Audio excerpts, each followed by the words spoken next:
in total, you've got over 2 million views on TikTok within 4 days. It's not bad for a week on TikTok, is it? It's absolutely pretty amazing.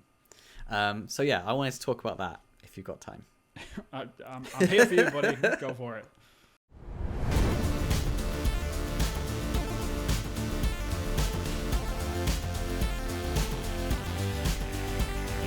Hi everyone, and welcome to the Polygon Forest. I'm Ubisoft concept artist Vin Hill, and I am joined as ever by the acrylic pixel himself, Mr. Christopher Jarvis.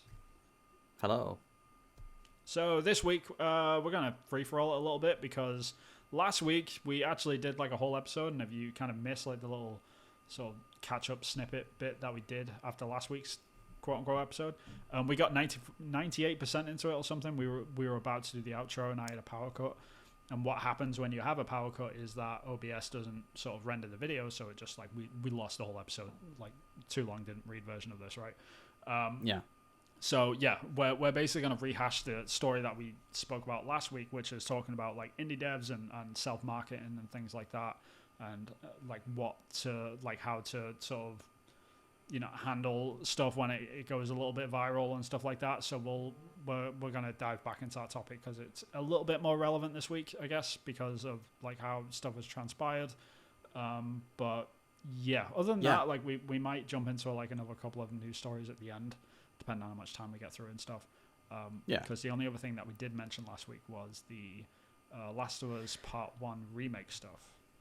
Yes, which we have, in fairness, we have talked about that previously in another episode. It was like a main topic, but there's been developments since then with a video from Naughty Dog, right, that we talked about. I agree. Yeah. So yeah, we have spoken about it, but the TLDR on that one as well was that we there was sort of a leak from Naughty Dog, which sort of like one of the developers there, or a games tester or something, leaked out like a bunch of footage from the game, a good like 6 hours of it or something. Like there was a lot of it, and the main complaint from that developer was like, yeah, it's really not that different from the original. Like they really haven't done that much. It's very much a cash grab.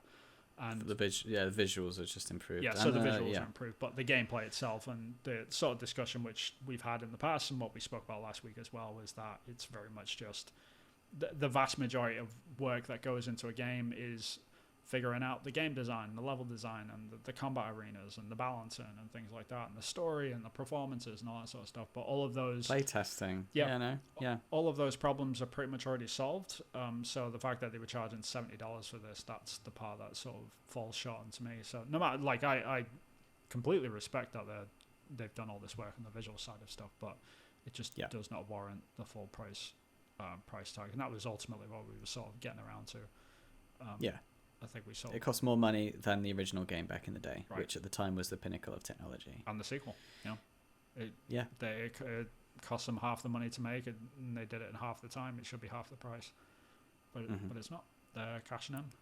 So yeah, it is what it is. But like I'm sure I'm going to play it when it comes onto a sale at some point, but I will absolutely not be playing it I will not be paying full price for it. That's for sure. But yeah, I'll wait for it to go on sale. Yeah, because we said they've even Neil Druckmann says that they had the models from The Last of Us 2, so they could do, and they had the flashback models from when they were Last of Us 1 years old, so Ellie was younger. So yeah, they just used those models, right? So they'd already spent that money in The Last of Us 2 budget to do The Last of Us 1. Yeah, pretty much. Yeah, it's a funny old business. I mean, because like soon after that as well, and the main crutch of the story was that after the leak, the guys over at Sony decided to release a video which was clearly meant for a later date, sort of highlighting all of the differences that are in the remake, and they sort of shot themselves in the foot with that because it really wasn't that much different. Like they really didn't. They didn't prove that point. Basically, it was kind of it made matters even worse in my opinion. But who the hell am I to say anything, because it's still going to sell like gangbusters. The fans are still going to go out and pay hand over fist for this. There's a special edition which is $100.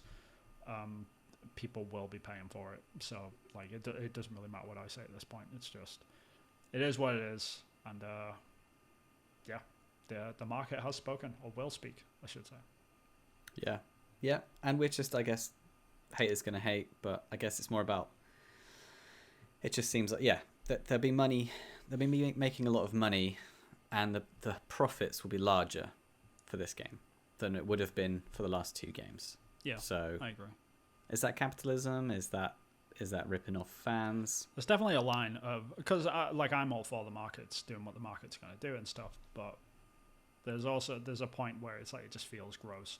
Like they're free to like charge whatever they want. Like I'm not saying they should not be allowed to charge this much. I'm not saying that whatsoever. Like people should be allowed to charge whatever the hell they feel that they want to charge for it, but at the same time it just feels gross. Like there's definitely a line where it turns from to like, yeah, that's fair market to this is just gross capitalism at this point. But it's who knows. Like we'll see how the sales do. If it sells really well, then yeah, it won't change my opinion either way, but it's still going to be, it'll sort of validate my sort of theory that, you know, gamers complain a lot about this sort of stuff, but they don't actually do much about it, unfortunately. No, they still buy it. Yeah, they don't vote with their feet, they do they? never vote with their wallets, and it's one of the main issues that we got in the games industry. We'll always have it.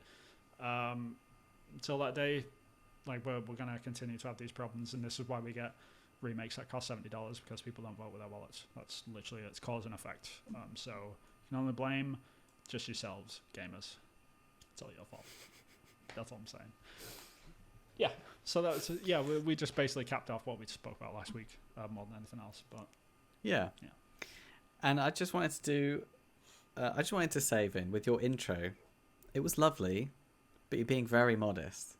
You've had like the thumbnail's probably going to be something like how I got 1.8 million views on TikTok or something like that. Well, I did say a little bit viral. Like you did a little bit viral, yes, but it's very modest. Like in total, you've got over 2 million views on TikTok within 4 days. It's not bad for a week on TikTok, is it? It's absolutely pretty amazing. So yeah, I wanted to talk about that if you've got time. I'm here for you, buddy. Go for it. So, what was my first question last time? Was it how long you've been making this game? Where did the game come from? How did this journey start out for you with Longon, this little puzzle game? Yeah, so it was. I started working on it full time. Not full time, but I started working on it properly probably about 8-9 months ago, I would say. It would have been just before Christmas. So before that, I was working on a little Metroidvania sort of side scroll, and I was basically just learning how to code. I'd started Long Gone a long time ago, like a few years ago, but I did not get very far into it before I hit a roadblock, because I just didn't know how to code an inventory, to be blunt. And I was like, yeah, this is way over my head. Like, this is out of my league. I can't do this. So I just put it to one side, completely forgot about it, and I carried on with other stuff. And then I revisited it just before Christmas, and I started diving into it, and then just worked on it like while we were doing the podcast or whatever, and didn't really think much of it. But then it wasn't until I started showing stuff on Twitter, and like when I started showing the scenes starting to come together, like started putting grass into the scenes and things like that, and like the characters actually walking around, it started kicking off. And that's when it was when I remember you were posting up stuff, and it was when the grass got added. That's when the first like uptick of sort of interest happened, and we made the jokes. It's like you just add grass to anything, and then just people start liking it. There's some truth to that, it's kind of right? true. Yeah, it's kind of true, because I was working on like the mechanics of that, like that section for like 3 months before I posted anything about it. I was like, yeah, I've figured out the inventory, and like I can pick stuff up and drop stuff and inspect stuff now, and just nothing. Crickets. Yeah, absolutely nothing. Yeah, like no one cares. It's like, hey, this game is a game. Okay. Like, yeah, that's basically cool. Yeah, looks like another Unity thing. You know, no one cares. As soon as you put grass in it and put like a tilt shift sort of blur effect, depth of field thing on it, yeah, just people are like, oh yeah, oh, what's this? This is like, really? That's all it took? Okay. So yeah, I don't actually know if people actually care that much about the game. They're just like, they just really like pretty grass with depth of field. I think that's my assumption so far. Yeah, and then the same thing happened when you added the zombie animation, where the zombie is biting your face. Yeah, I think that's where it started properly kicking off, because people like I went, because I remember I was getting like 3 or 4 likes on everything that I did before Zombie McBiteface. But before like I put the grass in, it was like no likes, like no one cared. And I mean literally no one. Nobody. It was like maybe you. Like that was about it. Nobody cared. It's like, sympathy heart. Right, like, exactly, yeah. But I was all that being said, I was really proud because you were like learning to code and that was new and you upskilling yourself and that, I didn't take it as like a sympathy thing. I was just doing my thing and just like posting it just to keep myself accountable. And then the grass, like sort of like, oh, I'm getting like 5 likes thing now. Like people like the grass. Yeah. And you got some comments on the grass as well. Like, how did you do the grass? Yeah, like you were talking about the infantry system or like picking stuff up. Yeah, and like you were getting questions about the grass. I was being super conscious about this as well because like my day job, I am a concept artist, so I'm constantly thinking about visual stuff all the time. And then when I work on indie stuff, like I kind of do the opposite. And like I've got this mantra which I always live by when I'm working on indie games, which is it has to work before it looks pretty. That's just, I've always lived by that. So like as soon as, like I really regretted putting the grass in because I was like, oh, I really shouldn't have spent a day putting grass into the game. Like I should have just like worked on something mechanics wise. I should have worked on something that actually like contributed to the game's like the gameplay and stuff. I should have done that instead.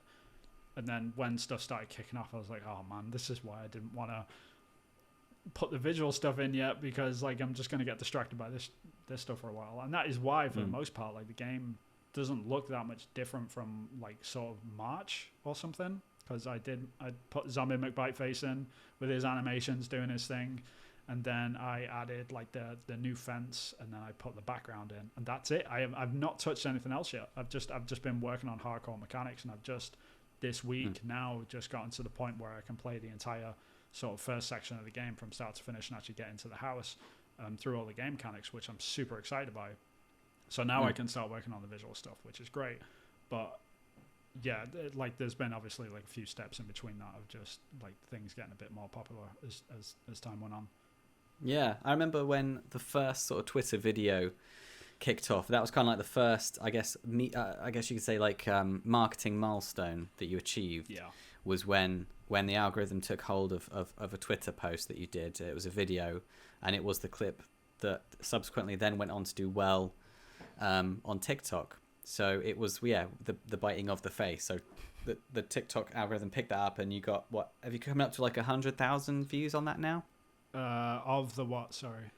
On Twitter. So what's your highest viewed video on Twitter? So I think, and it was the first one that went viral, right? You've had a few like other little peaks, but the first one from Twitter was the biggest peak. Am I right? Yeah. So the first one on Twitter got 100,000 views, and it got about 7,000 likes. I think it was like 6,500 likes, which was the big sort of moment of like, oh crap, that was a changing point. Yeah, because before, I mean, you know this, like like behind the scenes, I was like the whole time just thinking, like, I don't even know I'm going to make this game yet. Like, I just want to go through the prototype because like nobody's really interested in it. I'm just doing my thing, and I'll see how it goes, sort of thing. Like, I'm not really overthinking it. And you're really good at giving up on games as well. Yeah, I really am. So like, if a game's not working out, if I get through like the vertical slice or whatever, and it's just not connecting with me personally, then I'll drop it. Or if it's not connecting with other people, especially. So it was sort of in that area of like, yeah, I really don't know if I'm gonna carry on with this thing yet. And then when that happened, when it got like the 100,000 views thing, and it just kicked off, and it was like, okay, I guess this is something it's there. shifting into like being a game now. Like, it's actually going to be, is it going to become a full project at this point? And now you actually was very healthy, and it's a very good way, and it's a good advice for the people listening or watching. In that you just put it off. Like, it's just the algorithm. It's just picked it up. It's no different than all the other videos that you've made. It's not necessarily like, oh, edited really well or anything that's new content or any different than the stuff you had already been showing. Right.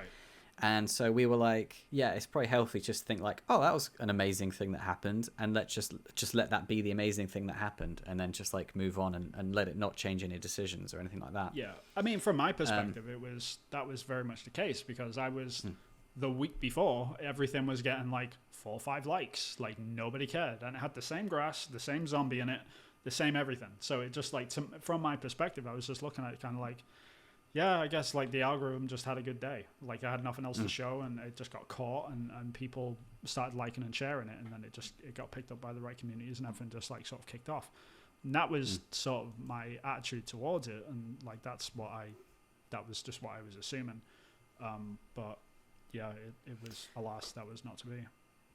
And how long did it take to get 100,000 views? Because initially it shot straight up to like, it did like 20 and 30 and 40 quite quickly, right? I'll be honest, I wasn't really looking at the views that much because like it's not really a metric that I'm used to looking at because I'm not like a YouTube person or anything like that. Like I've always, like, because I've had this conversation with my wife a few times as well. Like I kind of, every sort of social media has got its different metric that you sort of look at. So when you look at things like YouTube, you look at the views and subscriber count, and then on Twitter you look at like the likes, and then on TikTok you look at, I think it's views on there as well, and then at Instagram it's like how many followers you've got and things like that. So they've all got different sort of metrics that you said that are quote unquote more important than others.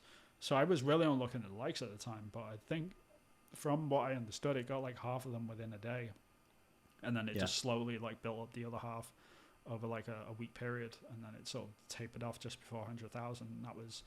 That was a big day though, because it was just like, that's when I got inundated with followers. Like I had like 200 followers or something. I shot up to like 2,000 overnight pretty much. Yeah.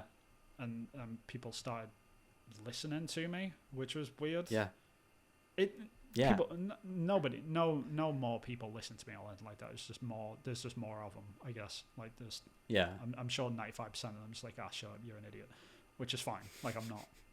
It's fine. It's just you're looking at that 5%. It's like, wow, that's a lot of people in that 5% now. So. Yeah. Yeah. Yeah. Exactly. Yeah. And that was really exciting, and that was really fun. And that was really cool. And then off the back of that, I remember there was conversations about creating a Steam page, because you hadn't created a Steam page at that point, right? Yeah, that's right. And I had created a Steam page, and so I was using social media to get people on. So I was giving a call to action. So like, hey, this game is now available to wishlist on Steam. Go over, check it out. Yeah. Because that's what's like valuable to indie devs that are like, especially if you're trying to pitch for publishers or anything like that. A wishlist number is value, is currency. You can exchange that for money. If you get a lot of wish lists, then a publisher will have confidence that a certain percentage, like 5% of that, will convert into sales. So it's a good indicator of if something's going to be successful or not. And so with the social media, that's kind of like what you need to do to channel people. That's what you need to use social media for, right? To channel it for a reason. Yeah. So if it's like followers, that's great. If it's, Instagram influencer status or something, get brands contacting you, things like that, then that's great. But for indie devs, it's all about getting the wish lists on Steam. Even if the game doesn't end up going on Steam, or if it's not the main platform, that's the only way we can do for like pretty cheap amount of money to get the ball rolling on it. Yeah, well, you use it for a certain amount of things, and like we'll get into like the TikTok thing in a bit, but because I sort of did things a little bit backwards, like because you were the one that was sort of egging me on to like, hey, set up your Steam page because you'll need it, especially if like you do go forward with this game. And at that point, I was still in that mindset.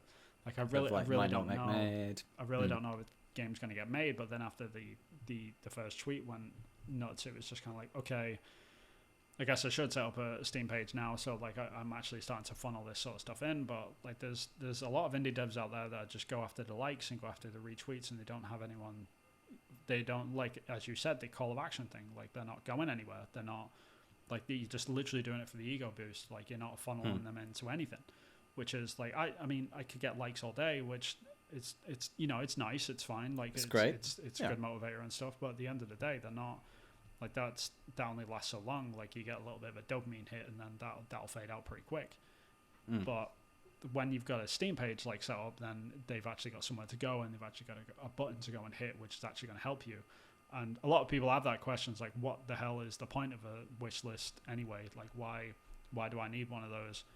But the amount of power that you can wield with a wish list count it's quite remarkable actually when it comes to it in the games industry, especially in indie dev. Because if you're looking for funding, for example, like if you go to a publisher and you say, hey, I've got X amount of wish lists, then they can be like, oh, okay, that's quite a lot. Like we know what we've got on our hands here. Like this is going to be a success.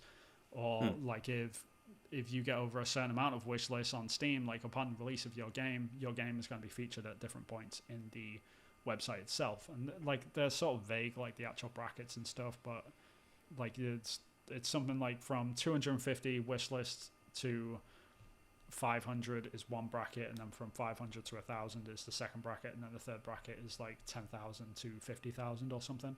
Like it goes up and up and up, but like nobody really knows where it is. But that's the vague sort of consensus of what people sort of think where it is. So if you can get into one of those brackets, then you're sort of only setting yourself up for success. And the earlier that you can get on, and how you explained it to me was that the earlier you get on, the better. And I didn't really listen to that at the start, and I sort of regret it, but now it's you know, like I don't regret at the same time, because like I'm glad I did it in the order that I did it in, because it kept my feet on the ground, if anything. Like I wasn't like I didn't want to get too far ahead of myself, that's for sure, and I still don't want to do that either. But it's just like you've got to use this stuff to your advantage as much as you can. Yeah, it's a balancing act, and it takes time, for example, and there might be some sticking points, and I guess my major argument is that even if it all blows up and it fails, like it fizzles out and everyone just falls off, you've wasted £100, but you've at least know the process for next time, right? Because that's what you've got to do regardless anyway. And you can still keep the you can change the game as well. You don't need to have you can change the IP. You can just go, I'm making this game now. Yeah, but like how genuine is that, you know, sort of thing. I don't mean like ethically or anything, but I mean like if you've got 1,000 people that have wishlist your game and you've completely changed the game, like when your game is released, like what are the chances that those 1,000 people that wishlist the other game are gonna like this one, you know? Yeah, if you do that and your wish lists absolutely stagnate for the whole dev time, and then you release the game, I don't think those circumstances have ever happened. If it did, less than the regular amount of people would convert, I would imagine. But I would imagine what would happen is that just the marketing push for dev time for the new game would be probably longer, because if the first one's failed, it'd be shorter dev time. If the second one got through to completion, you've had more eyes on, some more people willing to wish list. So if anything, your numbers might just be a bit inflated and exaggerated. And so you might have a slightly lesser conversion, but I think it would depend on those two factors of when did the first one flop, and how long have you had to get new wish lists. Yeah, that makes sense. Yeah, so you've not wasted the money, because you have to pay money to get an account to have a wish list. Yeah, I mean, if you're that serious about it anyway, like you're gonna want a Steam account at some point, like in terms for developer content. I mean, so like the $100, like the gatekeep or whatever that Steam put up for that. It's something that, like, as soon as you spent the money, you're gonna forget about it for the most part. I know it's a lot of money to some people. I'm not like scoffing at that whatsoever. It's just, like if you're that serious about this though, then you'll not miss that. Is my point. Yeah, for me at the time, it was at a time of, like, I had to be really in the mood to do it. I was like, right, I'm in a really productive mood. This is going really well. I had some things that fell in place, and I was like, right, do it now before I change my mind. So so for some people it's quite a lot of money, myself included. Then I got a TikTok account because I started to push there. I was just basically just finding out about stuff. Where all the kids are. Yeah, where all the kids are. I was like, what is this thing?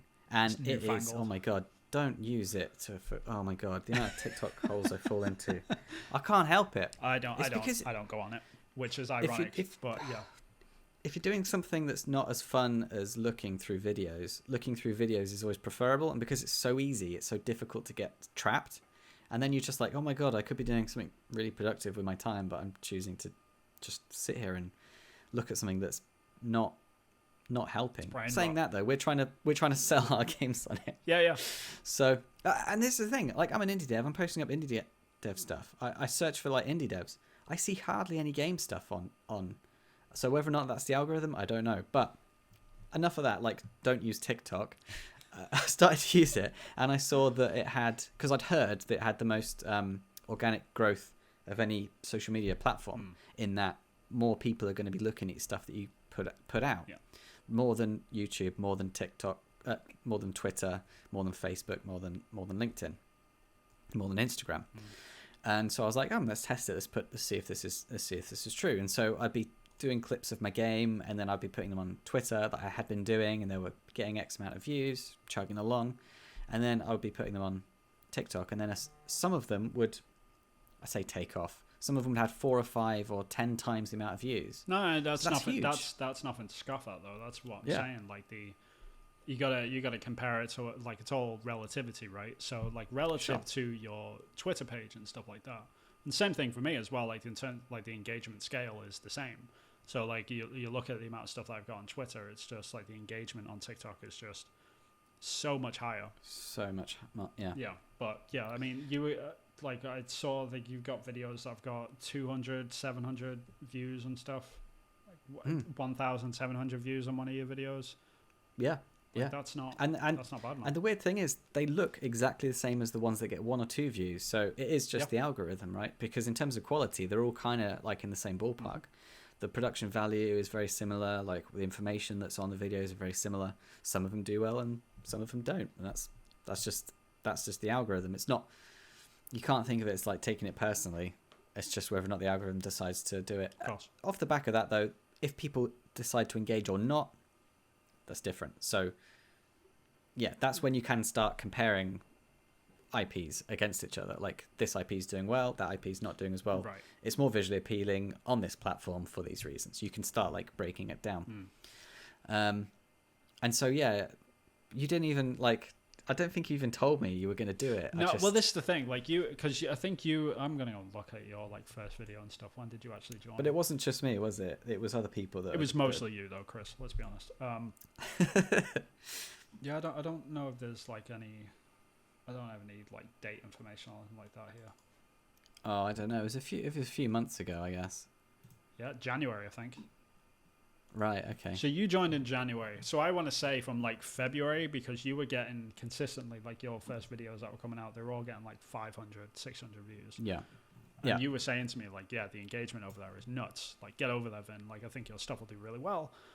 And I was like, yeah, whatever. I'm really not interested in TikTok. Like, everything that you hear. Like, it's for kids. Yeah, it's for kids. Like, it's filled with like half-naked girls or like really angsty teens that are like trying to make stupid jokes and stuff, and they're running into walls, and you know, all they're doing like pretend like recipe videos and stuff. Like, that's all I had in my head. I was like, I really don't want to go into TikTok. Like, I have no interest in that platform. It's just not for me. Like, it's not really a game dev place. Like, people don't care about games over there. They care about half-naked girls. That's sort of the assumption I had. And so I just ignored you for the most part. and I absolutely shouldn't have. But yeah, it was just, and for months you were hammering that drum, just like, yeah, Vin, you should be on TikTok. You should get on TikTok. It's really good engagement over there. I think, like, especially after the first thing happened on Twitter, where I was looking at it like, man, 6,500 views. Like, that is nothing to scoff at. Like, that's like, Jesus, that's a lot. Like, really crazy numbers. But since then, after the first sort of Twitter spike, you then had 2 or 3 or 4 more, like, you know, things that kind of shot up and did really well, right? Yeah, not as big as that first one. Not as big as the first one, no. But enough to maybe think maybe it's not just the algorithm. Maybe, and the people that are engaging have got these cool questions, and they're pinpointing the things that you're putting out and liking what you've come up with. So it sounds like you've actually got a good recipe for a good game, and that's what that's what a difference is. Between what we were both doing. That was the sort of thing that sort of settled in my mind from January, from the first time I posted these stuff with the first thing that kicked off on Twitter, from January up until about June. It just, like, over time, I was slowly sort of cementing this idea of, like, okay, people might actually just be interested in the game at this point. Like, it's not just the algorithm, maybe. There was definitely points where the algorithm absolutely helped, like that first time, without a doubt, because, like, I've subsequently, like, put out other content that are along similar lines. I haven't even done, like, a fifth as good. So, like, I know, like, there is some algorithmy stuff in there, but, like, the fact that it's not dropped back down to 3 or 4 likes like it originally was, like, that tells me that it's like, okay, people are genuinely kind of half interested in this thing, which is good. Like, and that was motivating, that was cool. But it wasn't until it's like another developer that I know that is sort of announcing a game. Actually, he was putting out his sort of announcement stuff, and he put out his announcement on Twitter and TikTok, and I think he did an Instagram one as well. I haven't seen the Instagram one. I don't know how it's done. But his Twitter account, like, pretty much bombed straight away. Like, it didn't do anything. Like, it didn't move anything. And he's doing, like, this cool sort of side-scrolling platformer game where it's sort of like a couch co-op thing where you have to pass this orb between each of the characters, like between you and, like, your buddy who you're playing the game with on the sofa. And when you pass the orb, like, whoever's got the orb has the ability to jump and attack. So you have to pass the ball back and forth between each other to like do the different puzzles as you go through. Super interesting idea, really, really cool little game. And he announced it on Twitter. It was just crickets, absolutely nothing. Like nobody cared. And I've definitely been in that boat as well. So it's really interesting. Then I went over to see his TikTok because like I happened to be in the same server as where like he's sort of posting stuff, and he was like, yeah, stuff's blowing up over on TikTok at least, which is great. When I looked at his TikTok, and he had 100,000 views. So it's just crickets on Twitter and then nothing on TikTok. And I was like, man, that is a huge gap. Like that's not even, because like the idea is awesome. Like I know it wasn't the game. It was like the algorithm almost doing the backwards effect on Twitter than what it was doing on TikTok. So I don't know if it was like a thing, but either way, I was just looking at his numbers and I was looking at the amount of people that were commenting and talking. Like this looks really cool. Like engagement was through the roof of the, yeah. He was getting thousands of followers overnight. And I think they're up to like 10,000 followers or something now, which is awesome. Wow. They did really well. And that was just off one video. And I was like, that is crazy amount of engagement. And I know you'd been telling me, and I was like, you know what? I'm just gonna pull the trigger and just do this. Do it. Yeah. Got onto the platform, found the sign-in thing. I was like, all right, whatever. Got on there, clicked. I found a couple of videos which I'd already like posted in other places. Like I literally I think the first video that I put on was just like Biteface like going for him, just put like so close over the top of him. That was it. Didn't do anything. I was like, okay. I guess like it's just, you know, my friend got lucky or whatever, or the algorithm picked him up because like his game looks awesome and stuff, and it's just a different type of game. So I was like, I'll put it one more, I'll see how it does. And I snipped out one bit from my my teaser trailer, which is like when Biteface is actually grabbing the main character and just like bites him, and then it's like it does a quick cut to the player trying to shoot the zombie, but the gun doesn't work, and he ends up throwing the gun at the zombie. Because like I always remember that thing from Snatch because of Boris the Blade, you know, with the gun. It's like, if it doesn't work, you can always throw it at him, or you can always hit him with it. It's like I've always remembered that, so it's like that's the thing that always sticks with me. Cut that up, 30 seconds, threw it on there. I was like, whatever. Looked back at it half an hour later, nothing, dead. I was like, this is garbage. And then I messaged you, I think. I was like, yeah, Chris, like I put my stuff on TikTok, and you're like, oh great, you finally did it and stuff. And I was like, yeah, but it's dead over there. Like, there's nothing happening. And you were like, oh, just wait, sort of thing. And I was like, all right, whatever. I don't. And I think I'd seen and it was literally a few hours, and you'd been doing like, from what I could tell, quite well. And I was like, it's been a few hours. It's actually started to be picked up. I think this is gonna go well. I remember thinking that. Yeah. Yeah. I was like, I think I just said, just wait, didn't I? Yeah, you did. Yeah, it was just like patience Padawan or something like that. I can't remember what you said. That sounds like something. Yeah. Hello there. So it was something along those lines. And I didn't really think of it. I didn't really think about it, and that was it. I just left it. And then I went back about half an hour later, and it was just climbing basically. It just didn't really stop after that either. So those first couple of days was really fun. Like just like I'd go to sleep and then wake up and I'd be like, I wonder how many more it's got. It's like another 100,000. It's like, whoa, okay then. Like a lot of people have been busy while I've been sleeping. Yeah, for the first like 24 hours, I think it got to like 75,000 in the first day. And I was like, that is insane amount of numbers. And I was like, but this is the thing, right? Because I'm not a TikTok user, I had no frame of reference, nothing. Yeah. Like I have no idea what this platform's like. So I'm like, cool. Like, what does that mean? So I was messaging you every 5 minutes, like, Chris, I don't get it. Like, how do I do this and stuff? And you were just like, oh my God, like you got to do it. And I was like, all right, I'm completely clueless, like fish out of water. It's like I just stepped on an alien planet and I'm like.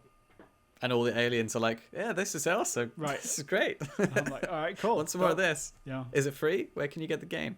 But it's interesting that the audience is different, obviously, between. Oh, yeah. Well, it's not. It might not be obvious to some people. The audiences are different, and the questions that they seem to be asking, especially about your content, seem to be vastly different. So, firstly, they don't know what the name of the game is, by the sounds of it. And they want it for free as well. So more so than on Twitter. So on Twitter, people understand that you have to pay for games, and that games just don't grow on trees. No. Well, at least not yet anyway. We might talk about that next week. They were asking these odd questions, and especially when like the name of the game was on the video as well. Yeah. That was really odd.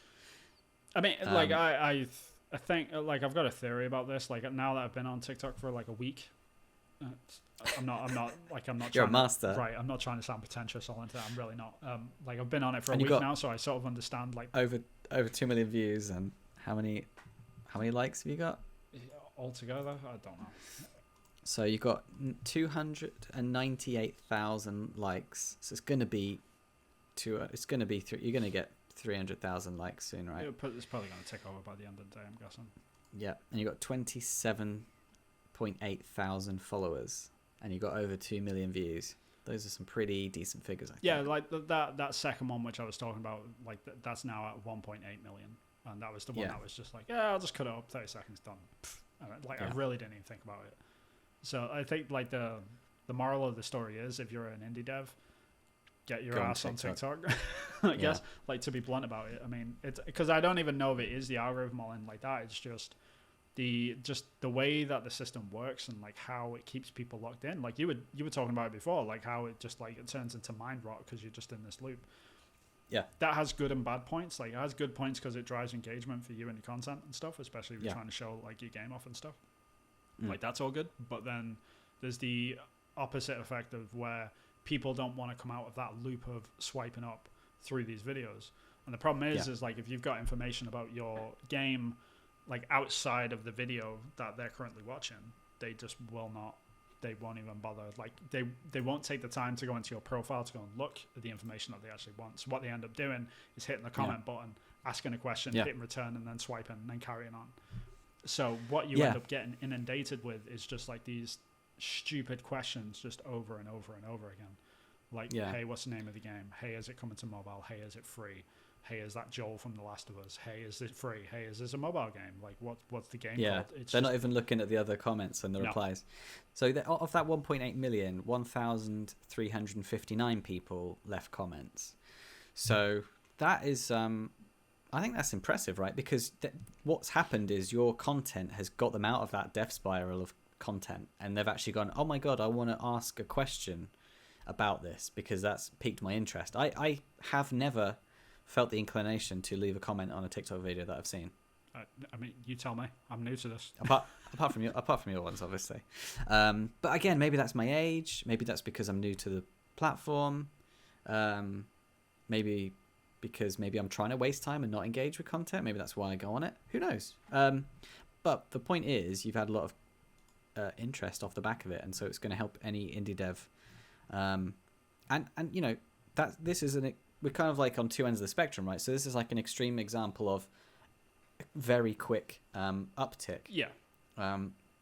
So within 4 days, within a week, you've got over 2 million views and hundreds of thousands of followers and things like that, which is great. And then on the other end of the spectrum, you've got me where I've been able to like double and triple views, and I've noticed a steady increase in my wish list as well. Yep. So what impact has this week had on your wish list then? Has that shot up? Yeah, you could say that. So when I was, I think I was at about I want to say I was at about 800 wish lists. Like from the last sort of 5 months that I've been on Twitter, like sort of pushing my wish list thing. Got up to 800, and I was sort of aiming for the 1,000. I was like, all right, I'm almost there. Maybe this TikTok thing will tip me over the 1,000 bit. Like after a week, I'm gaining like 28,000 followers, which is sort of nuts. I'm now at 5,000 wish lists. So it literally fivefold, more than 5 times, which is just ridiculous. That's why I like say to people, and the really sad thing is like there's people that sort of explode on TikTok as well that do indie dev stuff, and like we were saying before, they've got nowhere to funnel to, nowhere. So they're all like liking this stuff and giving them followers and stuff, but they haven't got a Steam page to actually go and wishlist this stuff. Like they're never gonna, like, unless they're following you, which like out of the 2 million people that looked at my stuff over the last week, 30,000 of them decided to follow me. So they're the people that are going to come back for return of content. So I'll be able to catch them again if I didn't sort of catch the wish listing with them. Yeah. But the other like 1.9.7 other people, like they just, I will never see them again sort of thing. So I need to like make sure that you are able to funnel them back into Steam in some way, so you can actually gain some benefits out of it. Yeah, and I guess the other benefit of Steam and wishlist is I can imagine a lot of devs might be listening, going, "Well, I'm doing pretty good on TikTok. Why do I need Steam and why do I need wishlist? Like, I might not even. I'm planning to make a mobile game, or I'm planning to just go on console. Like, why do I need Steam?" And I guess the answer to that question is that because TikTok is still so new, we don't know yet, or the industry isn't aware, or publishers aren't aware of the conversion rate. So we don't know how well someone can be or have a good presence on TikTok, and that to translate into actual money. But we do have like a tried and tested and know about how much conversion does work. So how much people are actually going to buy the game based on wish lists. And more importantly, if you're looking to get funding and you want money, you want to make a living out of this thing. Oh, that would be nice. Then the publishers, then the publishers that are going to be way older than you, that really don't use TikTok, that have no idea about it, are going to put way more faith in wishlist numbers than they will do like millions of TikTok views. Like you and me, like these numbers are amazing. They're incredible, but we have no idea. Like, it's alien language. Like, it doesn't translate to money for us or understanding, and it's not gonna be like that if there's an older publisher. Like, newsflash, people that have a lot of money in the video games tend to be older, right? Because they've been in it for longer and they've worked their way to the top. Sure. So they've climbed the ladder. If you want to, they've climbed the ladder. Yeah. And so if you want to work with those people, you need to sort of play by their rules. And in the future, there may not be such thing as Steam wish lists. Like the Indiepocalypse, that changed things. That was a big sea change. That was a big, huge shift. And this might be the start of another one. Who knows? But for the time being, at least, I've not heard of anyone being successful with being an indie dev by using TikTok and not having a Steam page or wish lists, or driving that as so from as an economy. Like, to speak to that anyway, like the sort of number which I come away with for that in particular is like 20%. And I use that for absolutely everything. So what I've sort of noticed, and it's the same, like a lot of people have asked me over the last sort of couple of weeks, like, what's the difference between Twitter and TikTok in terms of like viewer to conversion rate into Steam wishlist? They are the exact same. Like, it's really fascinating how like similar they are. The difference is your engagement is just way higher on TikTok. So like the conversion is still the same percentages, I say, but like it all filters into the same place at the same rate. It's just you get a lot more of them from TikTok just purely because there's more people there, right? So the funnel is bigger, right, at TikTok, and more people are being pushed into the top of that funnel. Yeah. And so therefore more people are falling out of the bottom of the sales cycle. So when I say the 20% rule, like the thing is, like 20% of your total views will convert into about 20 to 30% of your total followers, and then 20 to 30% of your total followers. The 20 and 30% of the people that liked it will then go and wishlist it.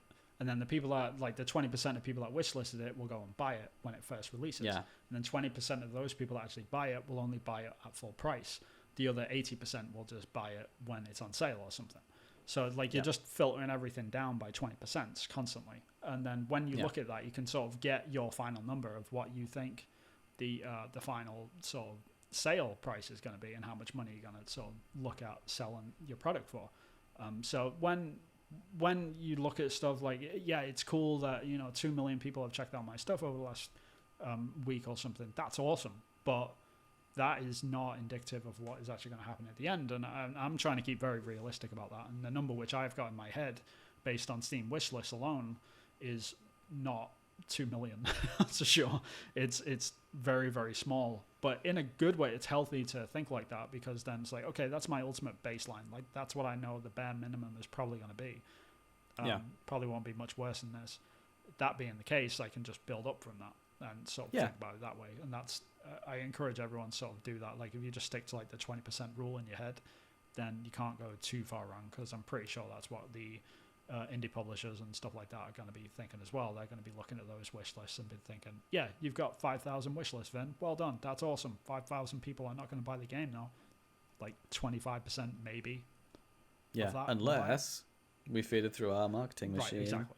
So they'll use that and they'll spin it as well. Don't get me wrong. It's just, yeah, they'll look at that and be realistic with it as well. So it's good that you should do that as well. That's my advice to people that are sort of looking at that stuff. Yeah, it's in everyone's best interest to have that mindset. And if you get a publisher, if you're talking with a publisher and they are not doing that, then that would probably be a very red flag for me, I would say. Yeah, I would say so too. That's fair. Yeah. So get on TikTok, everyone, even if you hate it, because it's gonna improve your wish list count, right? Absolutely. I mean, yeah, it was absolutely worth it. Don't get me wrong. I'm not disputing that, but it is a very different audience, so you do need to brace yourself for that. That's the main thing. Yes. And the audience sort of attitudes and stuff, because to be blunt, there's a lot of kids on TikTok. There's a lot of younger people that just don't have that sort of that filter yet. They haven't developed it, as they haven't been through adulthood yet, so they're not like they're not really concerned with people's feelings that often. And what I'm trying to say is, like, you know, you get a lot of mean comments, or you get a lot of repetitive comments, like people that aren't willing. You've already had that comment, don't do this, that's annoying or something. Yeah, and it's like, okay, whatever, I don't care. I mean, like, you've got to have a healthy attitude, and I've been super sarcastic with, like, the stupid comments like that, you know, like, because you've got to have fun with it, otherwise, like, you can't let it get to you, sort of thing. Yeah. People are saying, oh, if this is, like, I've gotten so many, like, dumb comments over the past few days. I've been, like, saving them up. Like, I'm going to try and, like, just keep them all in a folder. If I'm ever feeling bad, I'm just going to go and look at those. Like, do a TikTok about it. Put them on TikTok, and then just that'd be even greater. Like, using it for content. That's the ultimate win, right? Well, I actually tested this out, and I assumed, like, okay, I just wasn't clear enough, sort of thing. I'll make a video where I'm super clear about all the information, and then I'll look at the questions from that, and if I'm still getting the same stupid questions, and I know that it's not me not disclosing the information properly. It's very much just them, like, not willing to, like, come out of the video for 1 second to go and look at my profile to go and actually find the information. If that's what they're doing, then if they're too lazy to come out of their sort of TikTok loop, then I don't really know what I can do other than, like, fill up my video screen with all the information of all these stupid questions I keep getting, and then with my content in the middle. So, like, if they do ask me, but even then they still ask the questions. Like, one of the videos I put out to sort of address all of the questions was, I put out the full trailer of the game, because people kept asking me, like, what to do in the game? Is it a mobile game? Is it on Steam? All this sort of stuff. Is it free? You know, stuff like this. What's the name of the game? That's my favorite question. I get that the most. And so I made this video with the logo of the game on the top of the video. Like, you can't miss it. Like, it's the first thing you see. You can't miss it. Like, it's you would have to be blind to miss it. No offense to the blind people out there, of course, but I mean, like, there's no way you could miss it. It's obvious. It's super obvious. Can't miss it. First question I got: what's the name of the game? Okay. I know it's not me. It's just. I think you need to make it for kids, right? The name of this video game is Long Gone. And, like, say it like that. It overdub your video. Yeah. That's the only way to get around it. But then again, like, of the 80% of people, 90% of people that did understand, like, catering to, you know, who you're catering for, like, right? Are those people going to buy the game? Exactly. Like, people that can't figure out what the name of the game is. And even if you tell them, they'll probably forget, and then they won't type it. Yeah, I'm not scoffing at those people either, because it's kind of like the difference is, like, them coming onto my video, viewing it, asking the stupid questions, actually driving. They're engaging. So because they're engaging with it, it's actually, like, getting pushed up the algorithm. So the people that I actually do want to make contact with, like, they're helping push it up that mountain. So other people they like what they saw. Right. They like what they saw enough to ask a question, right? Yeah, and there's that too. Yeah, like, you got to sort of doff your hat at that, but it's kind of at the same time, man. I just wish they would. It's infuriating. Yeah, I just wish they would read. It's hard. Like, it's really, really hard sometimes. But that's the difference, right? So, like, on TikTok, like, it's just the way that people interact with you is just completely different to what it is on Twitter. On Twitter, I get indie developers all the time, like, really intelligent questions, like, people, like, wanting to know, like, specific things. They never ask me what the game name is. Like, that was the most bizarre one, because I've never been asked that ever. It's like, because it's obvious, it's everywhere. Like, I put it in my bio. It's there. Like, you can't miss it. And I did the same on TikTok, but they just kept missing it. So it's really interesting just how different the communities are. But ultimately, on the business side, to sort of put your business cap back on, it always results that 20% constantly. Yeah. So that was a good talk. I enjoyed that. I appreciate you sharing that insight, because as everyone that listens to the podcast will know, Vin is a very modest guy, and so getting this out is actually is effort for you, and it's not natural. I prefer to look at it in like a constructive manner, just like other people that are sort of looking at this sort of stuff, like in terms of like someone being an indie dev like yourself or anyone else that's listening to this. If you make indie games and you're considering this sort of stuff, like, oh, like how much is TikTok actually going to help me? It helped the crap out of me. Like overnight, literally just. So off the back of this, what has anything been happening that's been interesting that you can share? Like what's happened off the back of the TikTok and the Twitter success? No, just more wish lists, more like getting contacted by publishers. Same sort of thing that was happening on Twitter. I was getting contacted by a lot of publishers on Twitter because that's just their ilk. Like they hang out on Twitter. Like that's where they do business. It's really easy to get in touch with people on Twitter. In TikTok, it's like messages are closed off unless you follow each other and stuff like that. It's a very locked system, which it has to be because like you're dealing with a lot of younger people, so they have to contain it a bit more. They have to be a bit more careful. So I get it. So business is sort of still done over on Twitter. So just a lot more of those sort of discussions kicking off. But for the most part, it's not really changed anything about the game. And that's the part which I want to sort of leave people with more than anything, is that I mean, the numbers are flattering. Don't get me wrong. Like I look at them like, wow, that's dope. That's cool that many people are enjoying it. But it doesn't change the game. It doesn't change the damn thing. Like there's not going to be zombies all the way through the game, even though that's what people want and expect. It's going to be a very different game to what a lot of people think. I'm just carrying on as normal. Like it's awesome watching the wish list go up, but I've not changed my development plans for this whatsoever. It's just the game is still what it was going to be, and that's the main thing which I sort of implore on people. If this ever happens to you at any point, just keep your head in the game, basically. No pun intended. Yeah, don't get ripped off by a zombie. Is that too? I guess. Yeah. Good. Do you want to do about what we've been playing? Sure. I'll let you go coming first. Up to an hour now, aren't we? Yeah, we're up to 52. So I've been playing a lot of games. I've been playing Stray, which is what you've been playing. Ooh, yeah, I have. I've been playing Spider-Man, which has really been really cool. I've been playing The Last Guardian, which is freaking awesome. I've been playing There was a cool little mini game on Google today that I played that was like French bowls. That was pretty cool. And what else have I been playing? Oh, there's the beat 'em up game that's not Nintendo, the one with like Shaggy and Batman and Wonder Woman and Jake the dog and Finn and so the Adventure Time people and all those different colourful characters. Yeah. That fighting game that the name escapes me, but it's the free to play one. So I've been playing all those. Cool. So what do you think about Stray? I guess we can get that one out of the way because I'm playing that one right now as well. I'm a few more hours in now, and so I've gone through another. One thing that we talked about last week, which I really enjoyed, which no one heard, was how different.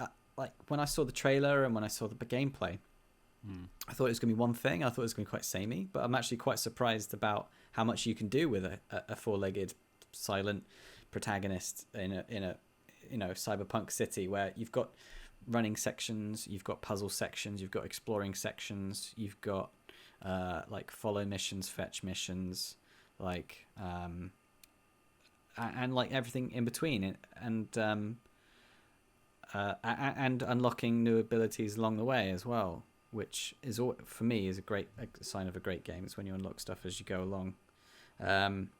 So yeah, it's surprising how much is in it. I thought it was going to be quite a flash in the pan. I know what I'm getting at this game. I've unlocked all the stuff and then it's off you go. Yeah.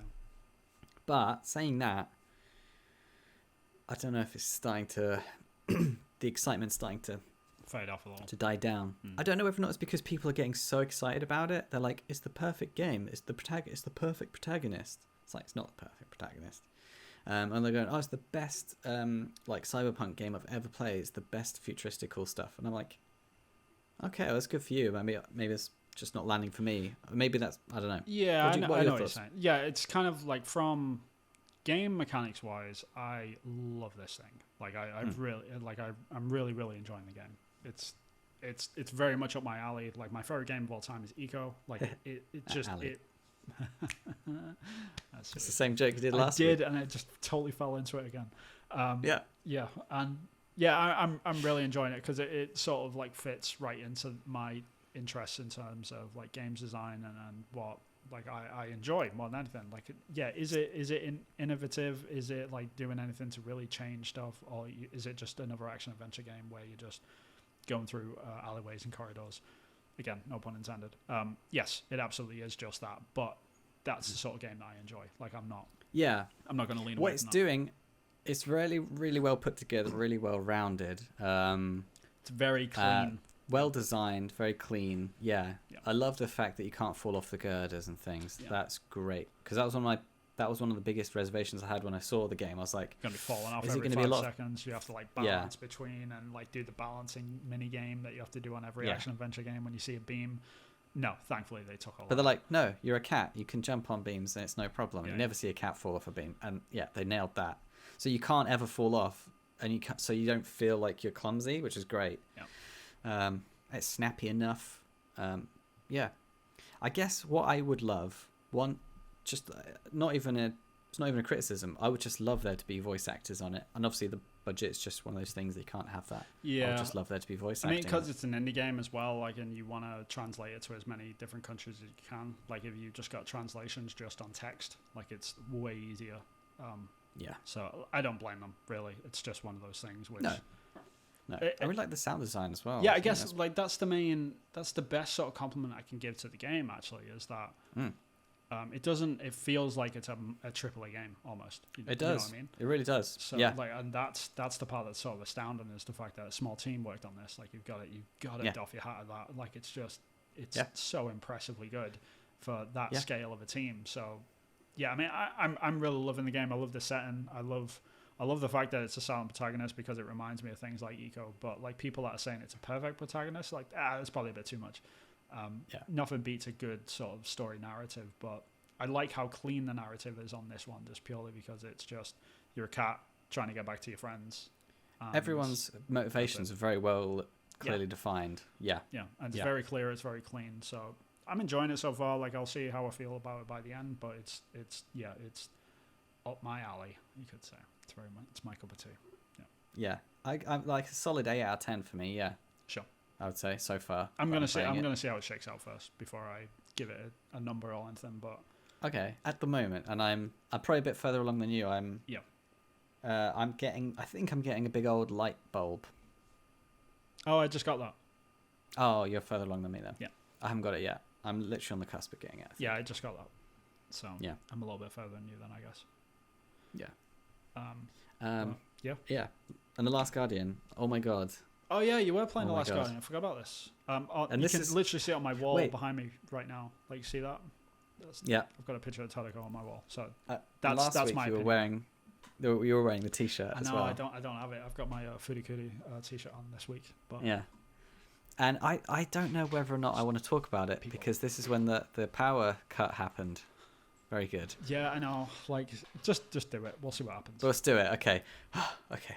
So, that's like the best character design I think I've ever witnessed, is the design that went into Trico, the creature. Yeah. Because it's like a mix-up of all different animals, and the relationship you have with this animal is unlike anything else I think I've ever played. Like, it's such a unique gaming experience for me. Like, the relationship you have, because it's almost like you are both the characters, but you only actually physically control the kid, but you kind of also physically control the Trico. What's the name of what it is? It's like has it got a name? It's undefined. Yeah, it's undefined. Undefined species. It's a mythical creature. I think people have sort of concluded that it is a griffin, but it's not really like solidified because he's so many different things. Like he's kind of like this big dog, cat, puppy, eagle thing, which yeah. But there's duck, there's rat, there's chicken. There's so much in there, like animal style-y, like both in terms of like behavior and anatomy, and like temperament and stuff. Like it's an absolute melting pot. Like you can tell that a lot of thought and care and iteration went into that.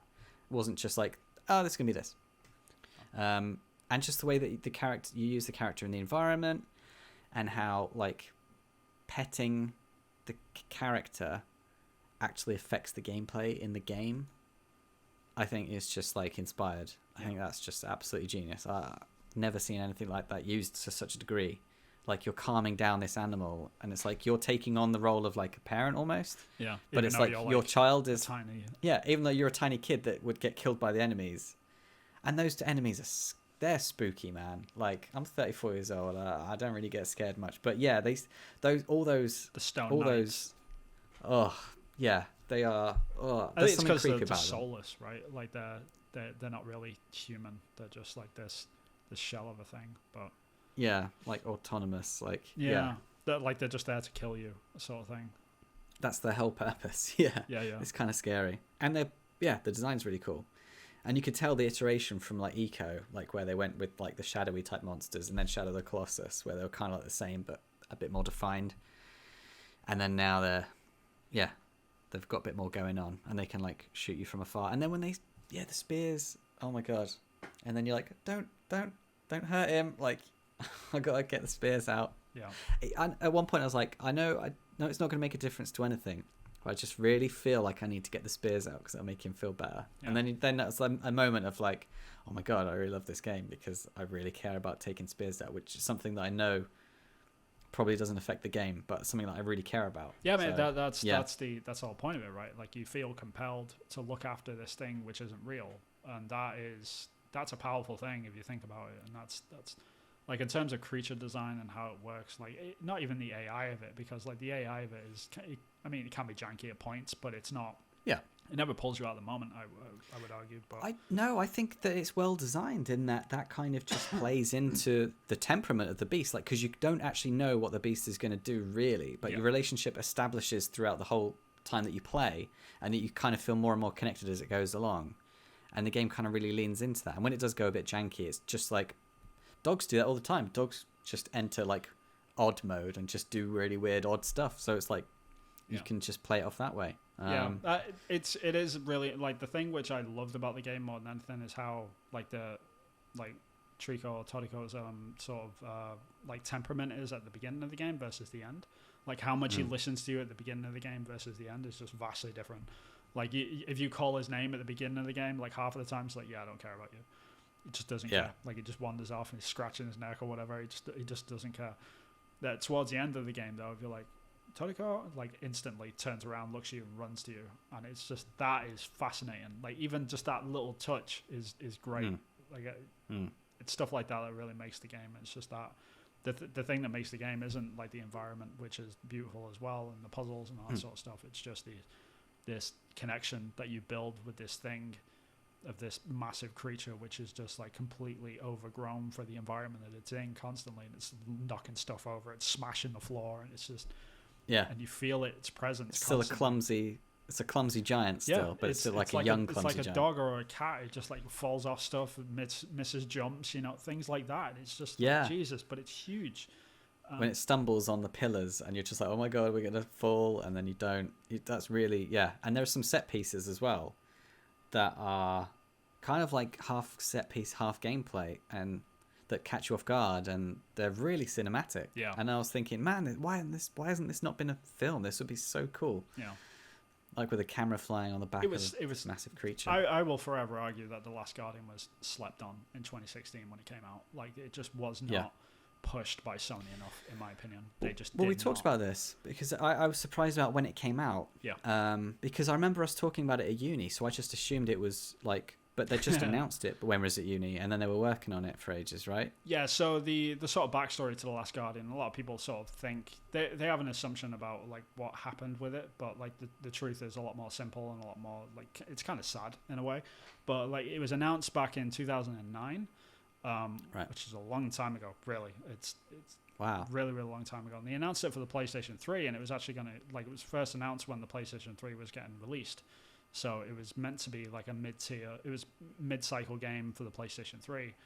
I think they had one small delay internally, and then that pushed it towards the end of the PlayStation 3's life cycle. So what ended up happening was that they got about 90% into production on the game on the PlayStation 3, and Sony came along and said, hey, we got the PS4 coming out. We want this to be a PS4 game. The single-cell architecture of the PlayStation 3 is completely different to the PlayStation 4. You basically have to remake the game. So then they had to go back to the drawing board and basically start all of the tech again. And you can imagine how difficult that would have been with something like Polygon, which is like this crazy AI thing. Very, AI and intricate set pieces and lots of things triggering off of different circumstances and the animation and all that sort of stuff. Yeah. Yeah, and on top of that, they also had like when they announced that, because the Team Eco, like the division at Sony at the time, at Sony Entertainment Japan, they really weren't happy about that decision, and a lot of people ended up quitting and leaving. And what ended up happening was Fumito Ueda, the creative director of like Eco, Shadow of the Colossus, and The Last Guardian, he ended up quitting, and they formed a new company called Gen Design, and they ended up finishing The Last Guardian there instead of internally in-house at Sony. There was a lot of strife sort of being done, and that was around the same time that Sony was stripping away all of their Japanese game studios as well. So the fate of The Last Guardian is, and insult to injury on top of all of that, is just like they really didn't market the game that much. Yeah, they did not push it. I only heard about it through you. Yep. Like you were talking about it through uni, and so that's how I kind of became aware of it. And it didn't get that much press coverage, and it's a real shame because it's an absolute gem of a game. Absolute shame. Yeah.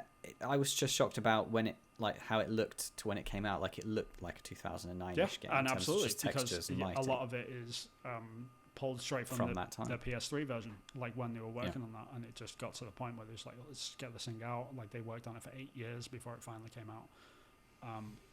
Which is a long time. It's an absolute gem though. It's brilliant. Like if you, I can't recommend it enough. Like if you like any game that involves petting any animal, then this is the best animal petting game that exists. Or if you like forming relationships with animals, games like that, or if you just like animals, this is the game for you. Yeah, like Toriko is undoubtedly probably one of the best, if not the best, sort of digital creature in a video game that I've ever seen. Like it's just the connection you make with that thing by the end, when like the ending cutscene, when like, and you'll know what I'm talking about, like going over the wall, when you see. I've not finished it yet. Oh, you haven't? I've not finished it. No. Well, I'll let you. I'm glad I didn't spoil it then. Okay. But yeah, there's a scene when something happens, when someone's gone over the wall, and it's just like you just want to, like, you stand up and you're ready to sort of cheer at the top of your lungs, sort of thing. It's a great moment because they build this relationship over the whole game, and it's so well done. And they do a similar thing in games like The Last of Us and things like that. But I would argue, like Ueda, like the guy who made Eco, like if you go back and you look at his influence across the whole industry, it's just all the games that we talk about in the AAA space, they're all influenced by Eco. Every single one of them. Neil Druckmann's favorite game, Eco. Miyazaki from Dark Souls, Eco. So Eco, yeah. It just comes up over and over and over again, and you feel it like in the game. Like you just sense like the influence all the way through. And even though this game is a little bit dated, like you can feel The Last Guardian. It feels like an older game, even in its design, like its puzzles and stuff. Yeah, some of it's outdated. Like some of the some stuff where the only way you can progress is by figuring something out, but you got to kill yourself first, and it's just like, that's odd. Like you could have put a ladder here, and would have solved a lot of problems. Well, but that's just it. Is it a modern solution to a problem, or is it just a design choice, or is it you need to die, you did it wrong, like this is how it is? Last Guardian is a fascinating game because of that, like just that whole like where it sits in space of time and place. And like for people like me, I mean, I'm not gonna, like, I am super biased towards this game, so I'm not gonna like push judgment onto it too much, because like I love the game. It was my game of the year in 2016. It's made by one of my favorite designers, so like it's, yeah, of course I'm gonna love it. But the reason why I love it, I think, is because it does have like some of those old sensibilities still there. It's not some quirks. Yeah, it's not trying to almost reinvent the wheel. It feels like Eco almost, and that's what I love about it. It feels like a total progression of Eco, 100%. Yeah. So, but like people playing it for the first time in 2022, they might feel differently of it. They might think, yeah, it's a bit outdated, but I still think it's absolutely worth the try. I think it's an incredible game that everyone should play. Yeah, like the emotional connection that you feel is like, in spite of everything modern that I'm playing. And for me as well, it's quite rare for me to be playing so many games at once. Usually I'm just like one game at a time, but I'm trying to give everything a go. Yeah. And like, yeah, I'm really enjoying Spider-Man. And Stray looks amazing for like how many people made it, and the fact that it's still on, playable. I'm playing it on my PS4 Pro and it's running like a dream. And yeah, then I play the Last Guardian and I can tell that it feels visually dated. But the most amount of connection and feelings that I'm feeling is from that game. Like, like I did with Eco. Like that's surprised me and shocked me going in cold in 2020. That was 2020, I think I played that. Yeah, it was a couple of years ago. But yeah, it's really interesting if you go back, like after you played The Last Guardian, you should go look back at an old game. Like there's remakes and remasters of it all over the place. But a game called Out of This World, or Another World, I think it was called in the UK. It was called different things in England and North America. That game is basically what inspired Ueda to make Eco, and you will see a lot, even from Another World, which came out in like the early 90s, might have been like the late 80s. You see this connection with this main character that can't talk to this other character and they're trying to help each other get out of this prison. Sounds familiar, right?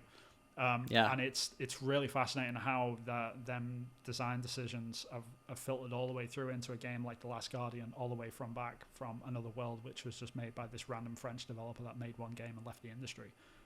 And it's insane. But you see it, like it's a through line all the way through, and just how much influence that one game before Eco even came about. It's nuts. Like it's game in history, and you sort of see it, like you see a good through line all the way through. So even from you play Another World, and then you play The Last of Us, where it's about characters that are trying to make a connection that wouldn't normally have a connection, but because of the circumstance that they're in, they've got a connection. Like that theme is just all the way through, and it's nuts to see that like in action. So it's really worth like checking that game out just to sort of see it in that respect. We see that, and that ripples out across the whole industry. Like you said, like you see that in God of War, that relationship and those feelings coming across and things like that. Yeah, so even if Borrelag hasn't played Eco, which I'm pretty sure he would have, but even if he got his influence from something like The Last of Us, where he saw Joel and Ellie, like he's looking at that for Kratos and boy sort of thing, like same sort of connection, but all of that filtered from Eco, right? All of that filtered from Eco, and which filtered from Another World. So it's really interesting. I find that stuff absolutely fascinating, but it's history. Yeah, I'm definitely looking at stuff like, oh, I could steal this, I could steal that, and using it. Yeah, that's what it's about, right? Yeah, and then in 20 years' time, you're going to influence someone else. Like it's just, that's the industry. That's why it's great. That's why I love it. Yeah.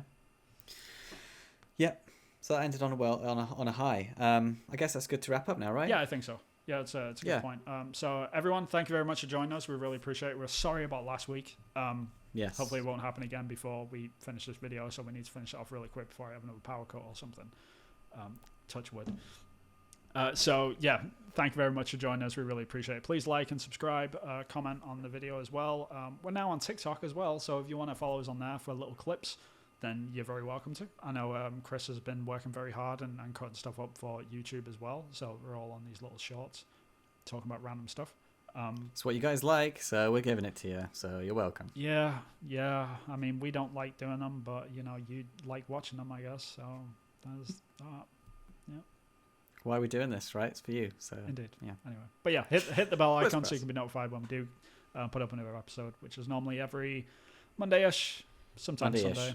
Monday-ish. We'll say ish because that's the best one. Yeah. Monday-ish. Every Monday-ish. I like that. Yeah, I like that. Yeah, it's a good way of doing it. But yeah, other than that, just like and subscribe. So Chris, where can people find you? So you can find me on Twitter. I'm Acrylic Pixel, and on TikTok, Acrylic Pixel, and on YouTube, I'm Acrylic Pixel. And you can wishlist Focus Find, my indie game I'm making on Steam. If you search for Steam Focus Find, you should find it. And I do have a Patreon as well for funding Focus Find. Where can we find your stuff, Vin? All over the place now. Yeah, just at Hillfort Games on pretty much everything. So on Twitter, I am at Hillfort Games. TikTok as well. YouTube, Hillfort Games, same thing. I'm trying to perpetuate that name more than anything. So if you just Google search that, like I'm on the first page of Google now, which is awesome. Oh, cool. Yeah, so I'm pretty excited about that. So like if you just Google around, you'll find me. So depending on where you want to be, I will probably be on there. I'm on Instagram as well, but like I've only just recently. No one uses it. Nobody uses it because indie games die on Instagram. Like it's still pictures, right? Like people like videos for indie games, so I get it. Well, you can put videos on Instagram, right? Yeah, you can. I need stuff. Oh, you should put your TikTok videos on there. I just want to make the game now. Okay. I just want to make the game. That's it. I don't want to do this marketing stuff. Like, I'm getting way too busy with it. It takes time. It takes time. It takes a lot of time. And even if it doesn't take time to put it up, like if something kicks off, then you're just constantly answering questions, or like you've got to keep an eye on it for whatever reason. You know, it's just it's a whole thing. So now I fully understand why people have community managers and marketing teams and stuff. So yeah, it's 100% painful. But yeah, at Hillfort Games. If you're into concept art though, you can search me on ArtStation, Vin Hill Art. All my stuff from Ubisoft is on there. So my Rainbow Six Extraction stuff is most recent on there. I've done stuff for Assassin's Creed. And Watch Dogs Legion. There's a bunch of stuff on there for that. So if you're into that side of it, go and check that out. But we'll be talking a bit more about concept art stuff next week. It's a bit of a teaser. And the death of concept art. Of concept art. That's going to be the thumbnail, right? So yeah, there's a storm coming, and we're going to talk about that next week. So if you are interested, please like, subscribe, comment, all that good stuff. Until then, thank you very much. Farewell. Bye-bye. Bye. Quickly press end so that we don't lose it. Quickly. I should just if I had a button to make my screen go black, so boom, and you're like,